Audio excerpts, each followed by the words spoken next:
Esther પર્શિયાની રાણી હતી.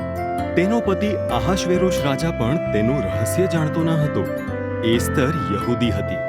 એસ્તરનો પિતરાઈ ભાઈ મોર્દખાઈ મહેલમાં કામ કરતો હતો અને તેના પર નજર રાખતો. આહાશ્વેરોશના સલાહકાર હામાનને એક મોટું ઇનામ મળ્યું. તેને ખૂબ ગર્વ હતો. મોર્દખાઈ સિવાયના બધા તેની આગળ નમતા. હામાનનું અપમાન થયું હતું. તેણે મોર્દખાઈ અને બધા યહૂદીઓને મારી નાખવાની પ્રતિજ્ઞા લીધી. હામાને આહાશ્વેરોશને કહ્યું કે યહૂદીઓ ખતરનાક છે અને તેમને મારી નાખવા જોઈએ. આહાશ્વેરોશે સંમતિ આપી અને તેમને મારવા માટે એક દિવસ નક્કી કર્યો.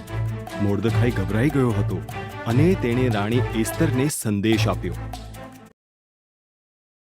રાજાનું મન બદલો, મોર્દખાઈએ કહ્યું. જો હું તેના આમંત્રણ વિના તેની પાસે જઉં છું તો તે મને મારી શકે છે. એસ્તરે જવાબ આપ્યો.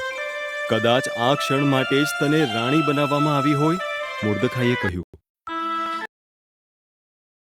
એસ્તર બહાદુરીથી પ્રયાસ કરવા સંમત થઈ. તે સિંહાસન કક્ષમાં ગઈ. આહાશ્વેરોશ રાજા તેની સુંદરતાથી આશ્ચર્યચકિત થઈ ગયો અને તેને આવકાર આપ્યો. શું આપણે હામાન સાથે રાત્રિનું ભોજન લઈ શકીએ? તેણીએ પૂછ્યું. હામાન તેના પાછલા વાડામાં એક મોટો ફાંસી માટેનો વાંચડો લગાવી રહ્યો હતો.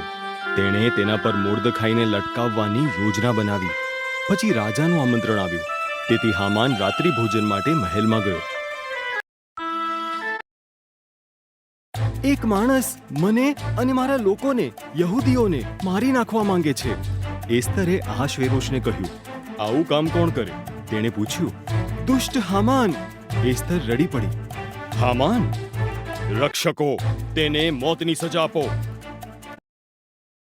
તેથી હામાનને ફાંસી પર લટકાવી દેવામાં આવ્યો, જે તેણે મોર્દખાઈ માટે તૈયાર કરી હતી. એસ્તરને કારણે યહૂદીઓનો બચાવ થયો. તેઓએ એક મોટી મિજબાની સાથે ઉજવણી કરી, જે તેઓ આજ દિન સુધી તેનું પાલન કરે છે.